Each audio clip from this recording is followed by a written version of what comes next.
right, here we go. We are live. Thank you. Thank you. Thank you for your cooperation. That means you. Whoever's still talking, David. Harry Truman, Democrat, 1945 to 1953.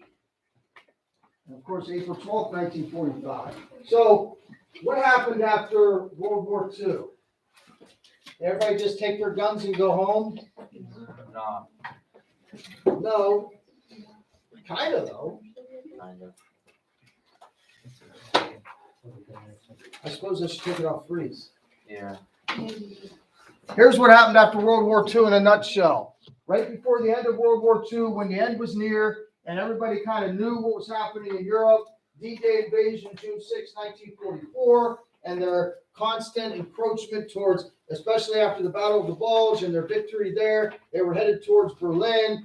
Russia was headed towards Berlin from the east. The end was near. It's February 1945, and the big three get together. Who's the big three? President of the United States, FDR. Prime Minister of Great Britain, Winston Churchill. And leader of Soviet or Russia, Joseph Stalin. That evil man that we were allied with as the biggest threat to the world at that time was Adolf Hitler and the Nazis. So sometimes the enemy of my enemy is my friend. So these three get together at a place called Yalta. Guess what? Guess where Yalta is? Guess. Europe. Germany. Switzerland. Ukraine. That's what it's Crazy. my next guess. Yalta is a city on the Crimean Peninsula that sticks out here in the Black Sea off as part of Ukraine. Interesting, eh? So these three meet, and this is what they come up with. We're going to divide Berlin, the capital city of Germany. We're going to divide that into 4 zones. And each of the major countries on the Ally side are going to have control of one of these zones in Berlin, and therefore control of Germany, United States, Great Britain. Anybody know what USSR stands for? What is USSR synonymous with? What country? Russia. Russia, right? So it's almost like, not quite. I hope you've learned along the way that United Kingdom, Great Britain, and England sometimes are used synonymously. They're not really the same thing, but when someone says it, if someone says England, there's no use arguing like, don't you mean Great Britain? I mean, we don't have those arguments, right? We understand what they mean, even if they mean Great Britain and they accidentally say England, because England's just one part of Great Britain, right?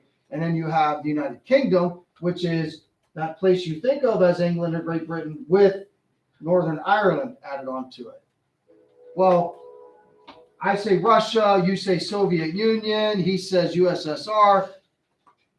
We know what we mean, right? Because a lot of times you're talking about the USSR and all you do is say Russia, because Russia is the motherland, the dominant country, part of this union of Soviet socialist republics that was created before World War II and expands after World War II in something we call the Cold War, right? The Soviet Union is part of this Yalta Conference. They're saying, okay, we'll join this UN thing you want to get going here. Remember the League of Nations by Woodrow Wilson? Well, after World War II and the faults of the League of Nations didn't stop World War II, so we're going to create another community of nations called the UN, or United Nations. I took for granted you knew what UN meant, so if you don't, in your margin put United Nations.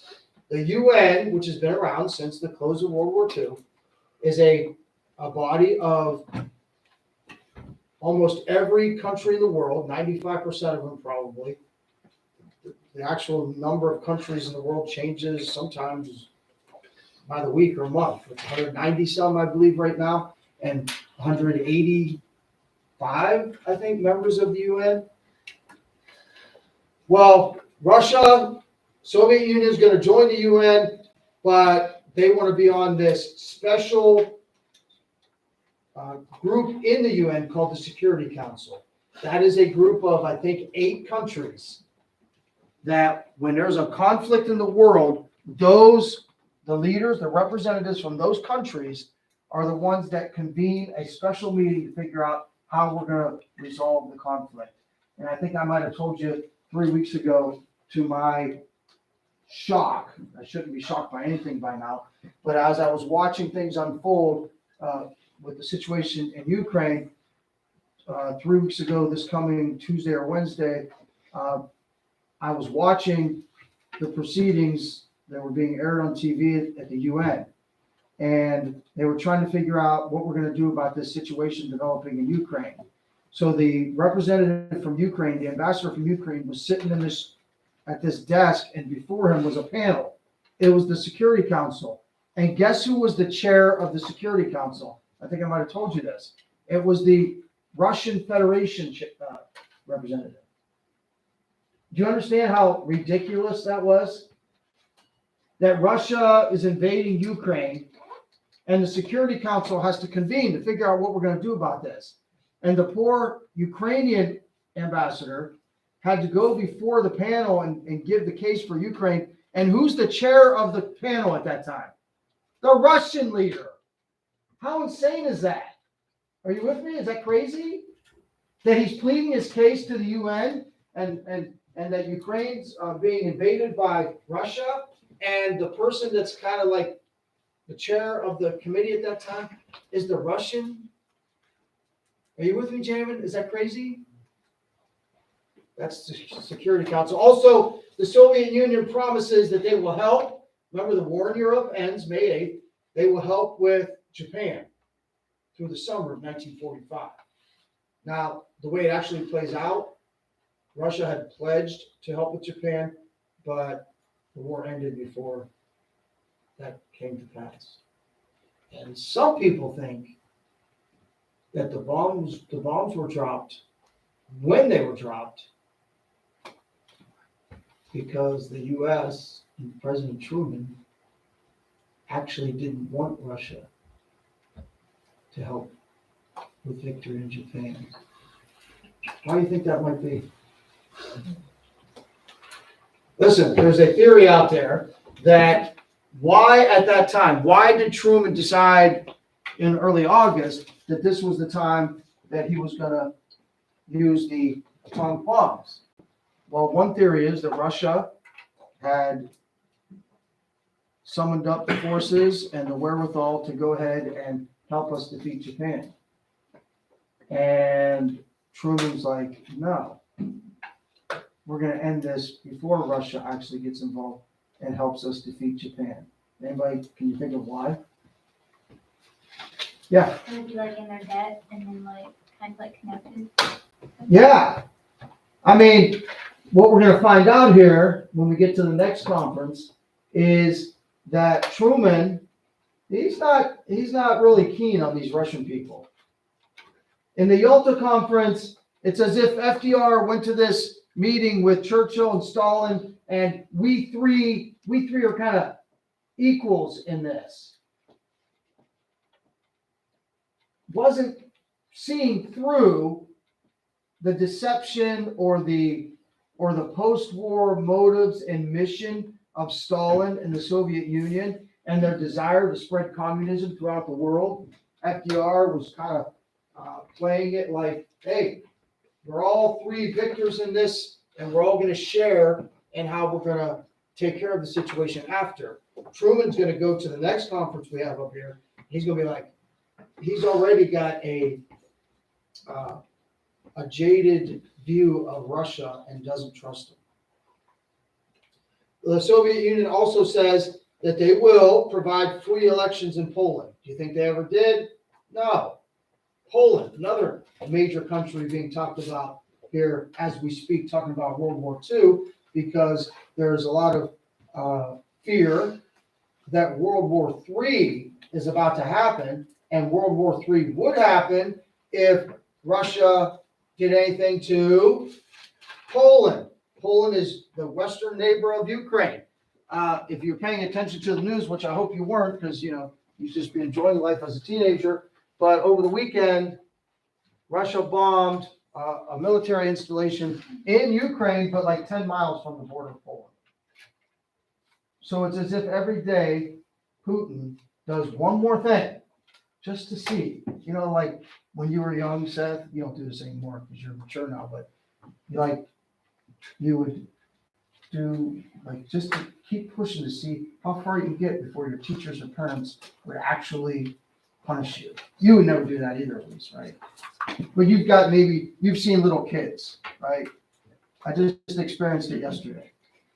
So I get to see my grandson Theo, and you don't remember because you were just little, but you keep doing things until you get in trouble. Jaden still does it. She understands perfectly what I mean. Let's see what I can get away with. So maybe Putin's doing that right now. Let's see what I can get away with, right?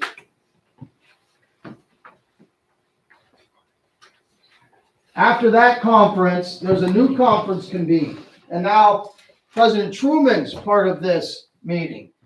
By the way, that one we said was in Yalta, which is a city on the Crimean Peninsula of Ukraine. This is actually a city in Germany, Potsdam. And they are going to meet.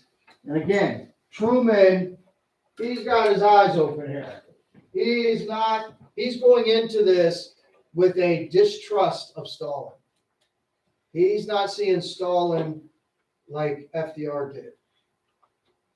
He thought FDR was much too trusting, much too giving to Russia being kind of a co-equal partner and how we're going to clean up Europe. Well, based on this conference, what they said had to happen was, remember Austria? Austria is going to go back to being Austria. The borders of Austria will return to what their borders were before Germany annexed them.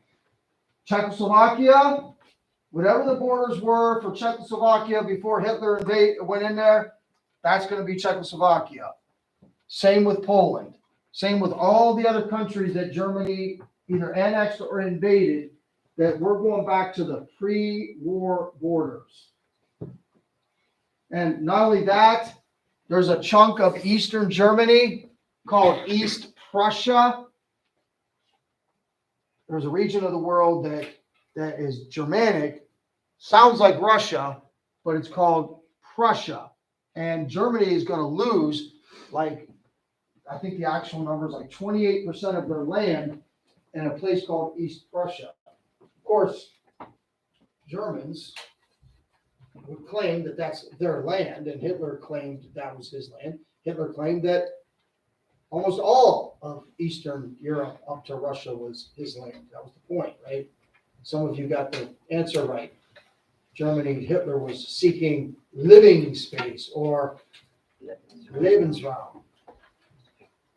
Some of you looked at me like you never heard of that. Many of you got it right on that. It was at this conference that the plan was laid out. How are we going to treat these Nazi war criminals? And you may have heard of this phrase before, the Nuremberg trials. The city in Germany where these trials were held for these Nazis that committed the atrocities, not just the Holocaust, though. The Holocaust atrocities are going to be a big part of it, but Nazis were committing war crimes other than just against the Jewish people. So while you're writing that, thinking about World War II and people worried about World War III, Putin is being accused of war crimes, right? So he bombs a place close to Poland. Okay, that's a military place, but anybody hear what else he bombed over the weekend? A maternity hospital. What? The Nuremberg trials, very famous. So tonight on Jeopardy, Nuremberg trials, where the Nazi war criminals were put on trial before many of them were executed. Germany, you gotta be demilitarized, of course. World War I, militarism, nationalism, imperialism, Germany guilty of all of those things, and their alliances, they had to be shut down, right? Hitler comes along and says, ha, look what the world did to us after World War I. Builds Germany back up, so the rest of the world says, no more. We're gonna demilitarize Germany, and we're gonna democratize Germany. And it's also at this time,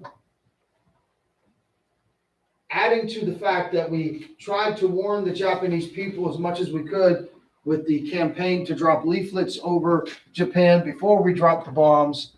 It's also at this time in early August, so a week before the first bomb was dropped on Hiroshima,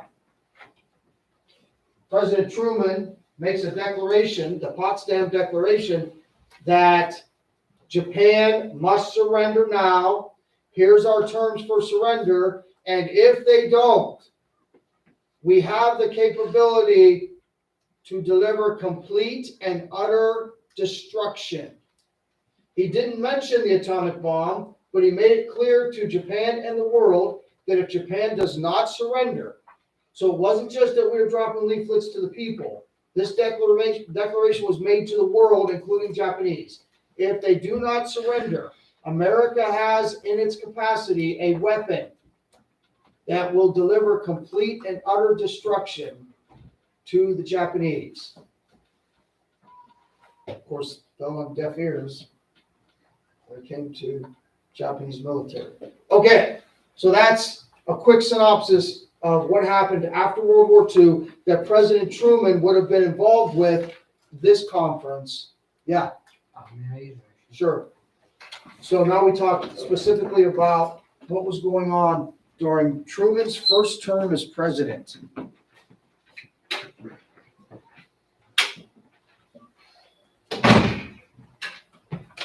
Interesting little trivia fact here. Maybe you've never thought of this, you probably haven't, but now that you think about it, yeah, that's weird. Ready? He didn't have a vice president. You know who else didn't have a vice president? Any other president that became president because they were VP and the president before them died in office. There was nothing in our Constitution that made it so that we would have another vice president, because the vice president was elected with the president, right? So how do you become vice president? You get elected along with the president. Well, if someone becomes president and we're elected president, what's the protocol for having a vice president? So up until 1967, when they finally fixed that little quirk in the Constitution, there was no presidential succession laid out like it is now. The 25th Amendment took care of that. Does that make sense? So in his first term, he does not have a VP, which is interesting, Scott, because you think about it. In all of our history, we've had several presidents either die in office or be assassinated, right? What if the person that took over would have had the same thing happen? What kind of constitutional crisis would we have been in, right? Speaker of the House would have been president. It had to be, finally, we didn't get it settled till 1967. How that would all play out.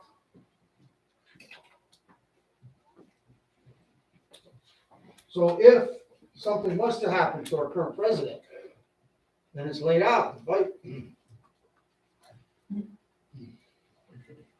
Trying to say it without laughing, cackling. The vice president would become president. Guess who would be after that if something happened to both of them? Oh, no. Speaker of the House, Nancy Pelosi.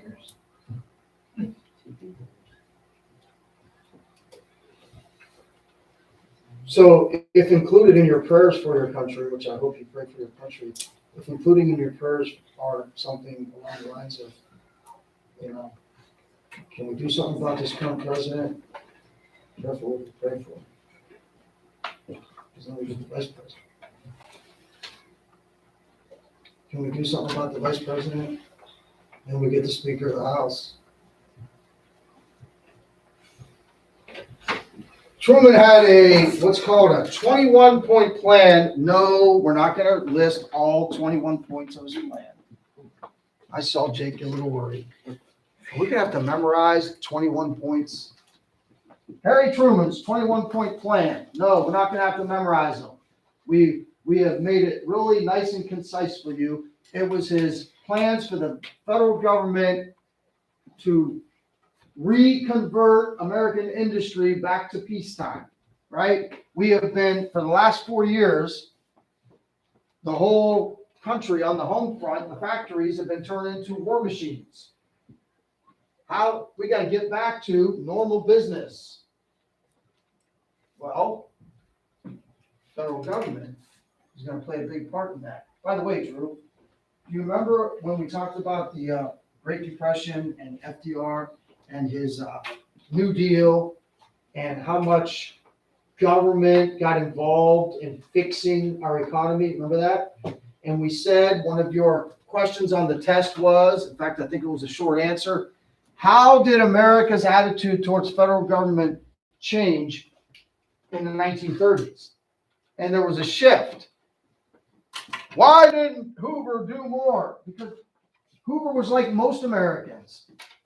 That's not the federal government's job. The Constitution was set up so that we wouldn't have this overbearing, centralized federal government. The idea of federalism says that we are not overburdened by a centralized government. That was the whole point to the Constitution, that there wouldn't be this king and or overbearing national government. The states have rights. Local municipalities, that's where politics should be taken care of. But in the 30s, it all changed. So when we get to the 40s, American psyche has changed. Very accepting of the federal government making these decisions to reconvert. Instead of the individual companies just doing what they have to do to get back online and start producing for domestic products, the federal government's going to be the one that's in control. And now we're in a situation, so for the last 8 years, we're in this situation where, oh yeah, we expect the federal government to do it. Now we live in a time where if the federal government doesn't do it, they're not getting elected because now everybody expects it. That's not the way it was intended. And maybe that's why we're $30 trillion in debt. And maybe that's why we've got so many problems in America, because we've gone wayward from founding. The Employment Act of 1946, giving the federal government power by creating this Council of Economic Advisors. 3 people. And this entity is at work today. I just think it's funny the way it's defined there. In the federal government right now, the president has at his disposal or at his side 3 people that are, their job is to advise him and recommend policies to keep unemployment and inflation stable. I said inflation. You know what that means? Yeah.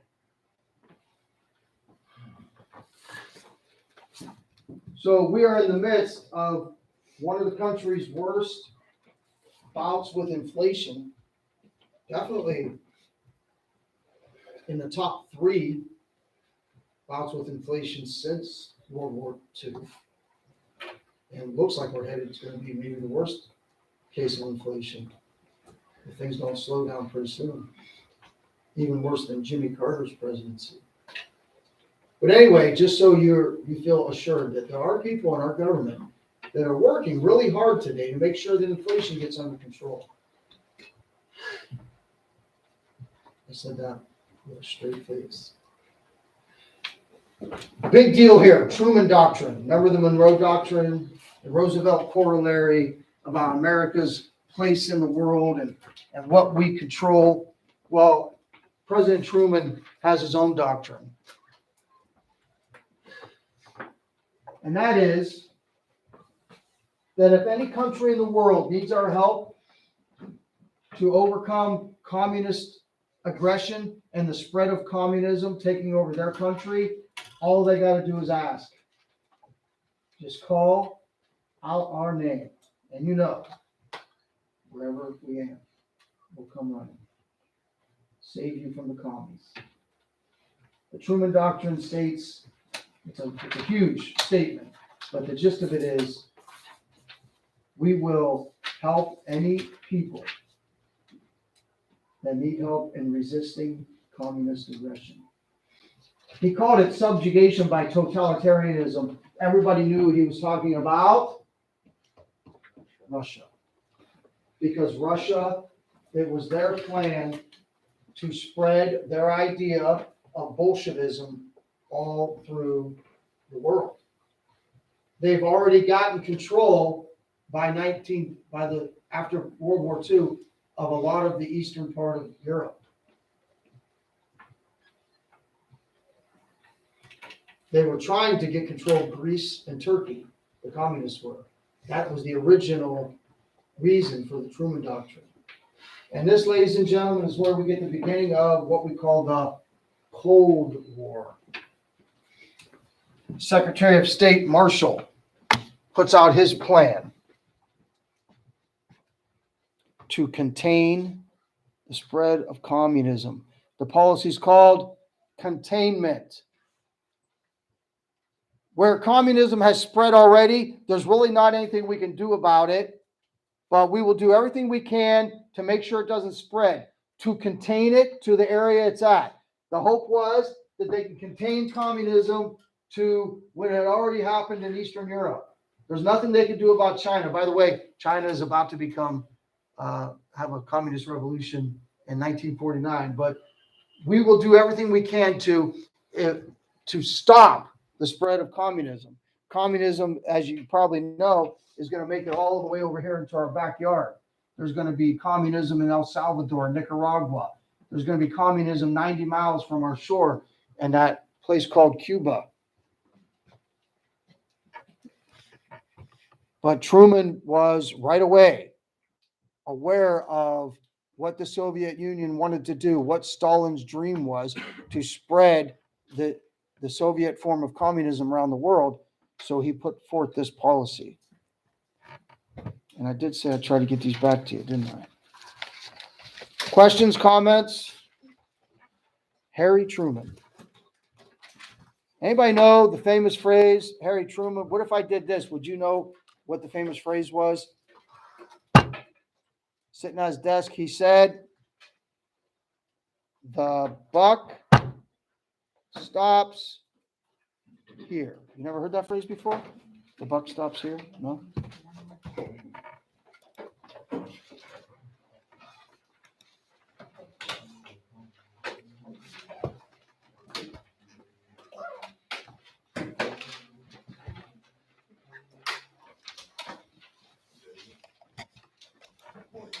Bye, Johnny.